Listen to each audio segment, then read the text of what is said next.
take no lessons from the Conservatives on budget transparency. The fact is, it was the Conservative government that took millions of dollars from the infrastructure fund for borders, the Border Infrastructure Fund, to use to pay for fake lakes and gazebos hundreds of kilometres away from the border.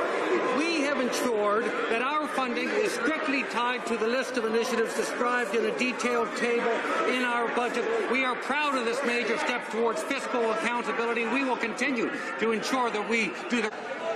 The honourable member for Carleton. Says the president of the Treasury Board, who is the greatest defender of the sponsorship scandal anywhere in Canada. That's you. Now he expects us to believe that the novel he held up, that he calls his budget book, has any legal weight in restricting on what the government spends this $7 billion no-strings-attached Liberal slush fund. What crisis justifies giving these Liberal ministers the power to spend that money with no restrictions right in an election year? President of the Treasury Board.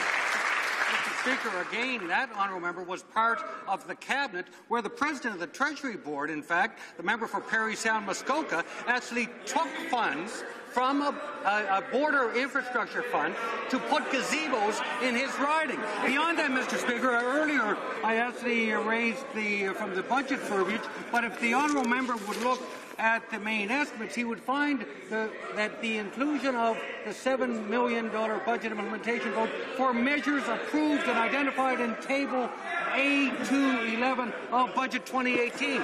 Every detail is in there, Mr. Speaker. The honourable order. Order. The honourable member for Carleton. What is not in there is legal enforceability.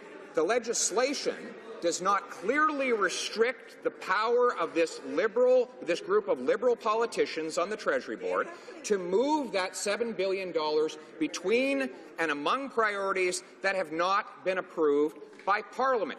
Governments can only spend what Parliament has approved, and only on the specific purposes approved, except this slush fund will allow them to move the money wherever they want. How is that accountable to taxpayers? The President of the Treasury Board.